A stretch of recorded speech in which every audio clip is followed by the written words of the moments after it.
Guys JEE mains 2023 में ये जो क्वेश्चन था न्यूमेरिकल बेस्ड क्वेश्चन था और सबसे इम्पोर्टेंट पॉइंट की बहुत सारी इन्फॉर्मेशन थी, तो इसको पहले आपको एनालाइज करना भी जरूरी है। ये आया था आपका 25 ऑफ जनवरी, शिफ्ट 1 का क्वेश्चन था। अब देखिए पहले ये बोल रहा है कि एस, ये पूरा सेट नोटेशन में लिखा हुआ है, S is such that alpha is such that this is log 2 base 9 to the power 2 alpha minus 4 plus 13 और log 2 बेस ये भी अल्फा के टर्म्स में इक्वल्स टू 2। अंदर एक इक्वेशन दे रखी लॉग की, ठीक है, वहां पे अल्फा आ रहा है, then maximum value of beta, और उसको मैक्सिमम वैल्यू चाहिए किसकी, बीटा की, फॉर विच और यहाँ पे फिर एक और चीज, यहाँ पे क्वाड्रेटिक इक्वेशन है x square minus something into x plus this is the sum another value equal to 0, और बीटा यहाँ प्लेस्ड है। बीटा अगर देखेंगे तो वहां का जो बीटा निकलेगा वो यहाँ पे जाएगा इस जगह। तो ऊपर वाली जितनी भी इक्वेशन अवेलेबल है इंफॉर्मेशन, वहां से अल्फा निकल के आएगा। वो अल्फा क्या करेगा, वो अल्फा इन वैल्यूज को डिसाइड करेगा। यहाँ पे ये वैल्यूज प्लेस होंगी अल्फा वाली जगह पे, और रखने के बाद में एक क्वाड्रेटिक इक्वेशन बनेगी बीटा की, ठीक है। एक्स की क्वाड्रेटिक इक्वेशन तो एक्स की होगी वेरिएबल, लेकिन उसमें अननोन बीटा रहेगा। तो उस इक्वेशन के लिए बोल रहा है कि बीटा की वैल्यू क्या होगी, जिससे कि ये इक्वेशन जो है it has the real roots. तो इस इक्वेशन के क्वाड्रेटिक इक्वेशन के रियल रूट्स हों, कहने का मतलब उसका जो डिस्क्रिमिनेंट है that should be greater than equal to 0 हम लिखेंगे। लेकिन उससे पहले हम यहाँ अल्फा निकालेंगे, अल्फा को यहाँ प्लेस करेंगे, इन समीशंस को सॉल्व करेंगे, और फिर फाइनली क्वाड्रेटिक के रियल रूट्स की जो कंडीशन है D should be greater than equal to 0 लिखेंगे। तो पहला काम अल्फा निकालने का, इसको सॉल्यूशन स्टार्ट कर दें। यहाँ की इसको लिखना स्टार्ट करता हूँ मैं। देखिए ये पूरा माइनस है, लॉग में 2 बेस है, ये भी 2 बेस है और माइनस है, तो log m minus log n log m upon n हो जाता है। तो स्ट्रेट फॉरवर्ड लिखना पड़ेगा log 2 बेस, और ये नंबर जाएगा 9 to the power 2 alpha minus 4 plus 13 है, ठीक है, डिवाइडेड बाय ये नंबर चला जाएगा, this is 5/2 3 to the power 2 alpha minus 4 and plus 1, right. ये हो गया log m by n equals to 2 है, इक्वल्स टू 2 लिखा है, सो दिस इज 2। अब इसको एक्सपोनेंशियल फॉर्म में हम ले जाएंगे, तो ये 2 की पावर 2 इक्वल्स टू दिस, तो ये नंबर लिखेगा 4 लिख दें। यहाँ से मैं लॉग हटा देता हूँ, आपको पता है ना कि एक्सपोनेंशियल फॉर्म में ले जाएंगे तो जो बेस है बेस की power 2 equals to this number आता है। तो स्ट्रेट फॉरवर्ड हमने लॉग हटा दिया, स्टेप थोड़ी कम करनी है, ठीक है, तो इसको हटा दिया और इसको इक्वल टू 4 लिख दिया। ये वाला स्टेप समझ आ रहा है, और इसको क्रॉस मल्टीप्लिकेशन भी ले लिया हमने। So this is 9 to the power 2 alpha minus 4 plus 13 equals to this is 4 times, तो 4 टाइम्स ये है और 2 से कट होगा तो 10 टाइम्स आ जाएगा। This is 10 times of 3 to the power 2 alpha minus 4, ठीक है, और प्लस का आएगा प्लस 4 आएगा, ठीक है। अब यहाँ पे आप एक चीज देखिए कि ये 9 की पावर है, 9 की पावर 2 अल्फा माइनस 4 है, और यहाँ 3 की पावर है, तो इसको मैं अगर 3 की पावर दोनों सेम करना चाहूँगा ना, 3 की पावर, तो ये 2 अल्फा माइनस 4 की होल पावर भी लगा सकता हूँ मैं 2, कोई दिक्कत नहीं है, क्योंकि ये जो पावर है ये मल्टीप्लाई होती है, ठीक है। ये इसलिए लिख रहे हैं, अभी आप देखिएगा, और -10 times 3 to the power 2 alpha minus 4 आएगा, राइट, और प्लस का 9 आएगा, ये इक्वेशन बन गई वापस क्वाड्रेटिक किस में, ये 3 to the power 2 alpha minus 4 की क्वाड्रेटिक बनी है, उसका स्क्वायर है -10 टाइम्स, ये सेम वैल्यू है 3 की पावर 2 अल्फा माइनस 4 प्लस 9, और x square -10x plus 9 equal to 0 हो, तो उसके जो फैक्टर्स होते हैं वो क्या होता है, x-1 और x-9, क्योंकि ये -10 है, सम आना चाहिए और प्रोडक्ट में 9 आना चाहिए। तो हम स्ट्रेट फॉरवर्ड इसके फैक्टर्स लिखेंगे, 3 to the power 2 alpha minus 4 -1 लिखूंगा एक फैक्टर, और सेकेंड फैक्टर आएगा गाइज इसका 3 to the power 2 alpha minus 4 minus का 9 इक्वल टू 0। ये दोनों फैक्टर मिल गए,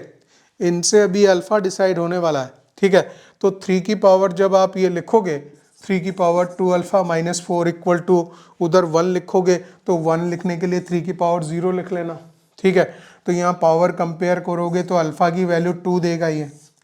पावर कंपेयर करेंगे 2 alpha minus 4 0 alpha is 2, right. इसी तरह से यहाँ पे जब हम कंपेयर करेंगे इसको, पावर को इक्वल टू 9 उधर जाएगा, इक्वल टू 9 उधर जाएगा, 9 को हम लिख लेंगे 3 स्क्वायर, ठीक है। तो 2 alpha minus 4 equals to 3 square लिखेंगे तो 2 आएगा, तो अल्फ़ा की वैल्यू कितनी आएगी, यहाँ 6 हो जाएगा, अल्फ़ा की वैल्यू 3 आ जाएगी। तो अल्फ़ा की वैल्यू 2 आई और अल्फ़ा की वैल्यू 3 आई, दो वैल्यूज़ अल्फ़ा की आई है ना। तो यहाँ जब ये चीज़ लिखी जाती है सिग्मा लगा के, alpha is a member of S, member of S का मीन्स ये है कि जितनी भी वैल्यू अल्फ़ा की निकल के आई होंगी उनका सबका सम करना है। तो यहाँ पे पहले मैं इस चीज़ को निकाल के आपको दिखाऊं, क्योंकि अल्फ़ा की हमारे पास में दो वैल्यूज़ आ चुकी हैं, और इसका मतलब ही ये होता है जब सिग्मा साइन लग रहा हो, अल्फ़ा बिलोंग्स टू एस का मतलब होता है कि इस केस में अल्फ़ा की जितनी भी वैल्यूज़ आई हैं उनका सबका सम करना होता है, ठीक है। तो आप क्या करोगे, इसमें सबका सम निकालने के लिए पहले मैं इस वैल्यू को निकाल के दिखाऊं आपको। So this is alpha belongs to S जो लिख रहा है ऑफ अल्फ़ा, इसका मतलब ये है कि अल्फ़ा की हमारे पास दो वैल्यूज़ आएंगे 2 और 3, तो दोनों को ऐड करना है, ये वैल्यू 5 आएगी। ये बिल्कुल सीधा साधा इसका मतलब है, ये चीज़ हो गई। अच्छा, दूसरी एक और वैल्यू है, उसका मतलब ये लिखा है इसने, sigma of alpha belongs to S of alpha plus 1 का स्क्वायर है, तो इसका स्क्वायर ओपन कर दीजिए, alpha square plus 2 alpha plus 1 आएगा यहाँ पे, और ये सिग्मा साइन जो है सबके साथ सेपरेट होगा, sigma sign alpha belongs to S and alpha square होगा गाइस, प्लस बहुत अच्छी बातें हैं ये, इस क्वेश्चन में बहुत सारी इसने टेक्निकल चीज़ों को इन्वॉल्व कर लिया, बहुत सारी चीज़ें निकलते निकलते आएंगी सारी, 2 अल्फ़ा आएगा प्लस ये सिग्मा आएगा अल्फ़ा बिलोंग्स टू एस, और यहाँ 1 है खाली। अब देखिए इसको हम कैसे लिखने जा रहे हैं इसको, है ना। तो इसका मतलब ये होता है, स्क्वायर का मतलब जो दो अल्फ़ा की वैल्यूज़ थी उनकी वैल्यूज़ का स्क्वायर का सम, अल्फ़ा की जो भी वैल्यू जनरेट हुई थी उनकी स्क्वायर का सम, यानी कि आप लिखोगे 2 स्क्वायर प्लस 3 स्क्वायर, ये तो इसका काम पूरा हुआ। और यहाँ पे क्या लिखेंगे, वापस वही, ये तो हम लिख चुके हैं, तो 2 इंटू 5 हो गया, प्लस यहाँ पे एक इंटरेस्टिंग चीज़ है, यहाँ पे एक इंटरेस्टिंग राइट, कि ऐसा अगर हो कांस्टेंट आ जाए तो कांस्टेंट में हम क्या लिखेंगे, यहाँ तो कोई वेरिएबल अल्फ़ा है नहीं, तो हर बार जब लिखेंगे और दो ऐसी वैल्यू जनरेट हुई हैं तो हर एक के लिए 1 और 1 ही लिखना पड़ेगा, तो 1 प्लस 1 लिखेंगे, यहाँ पे लिखेंगे 1 प्लस 1 गाइस, है ना। तो 2 स्क्वायर 4 प्लस 9, तो ये हो गया 4 plus 9, 4 plus 9 plus 10, 10 and plus 2, तो ये हो गया 13,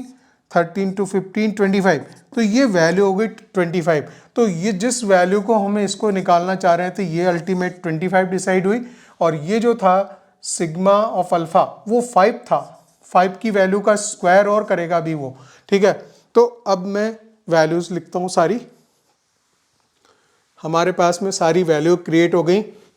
और वो बड़ी इंटरेस्टिंग वैल्यू थी सिग्मा 1 की वैल्यू, जो आपको हर बार 1 लिखना था। बहुत सारे टेक्निकल पॉइंट्स को इंक्लूड कर रहा है ये क्वेश्चन, ठीक है। यहाँ पे आ जाइए अब, x square minus 2 times of summation of alpha का वैल्यू 5 था, तो 5 का फिर स्क्वायर है, तो यहाँ 25 इंटू एक्स आएगा, प्लस का यहाँ पे हमने वैल्यूज़ की 25 निकाली है पूरी, 25 बीटा आ गया इक्वल्स टू 0 आ गया। अब हम आ गए बिल्कुल अपने फाइनल सॉल्यूशन पे, कि ये जो इक्वेशन है क्वाड्रेटिक इक्वेशन, इसके रूट्स रियल होने की कंडीशन, कि ये रियल रूट हो तो बीटा कितना होगा, मैक्सिमम,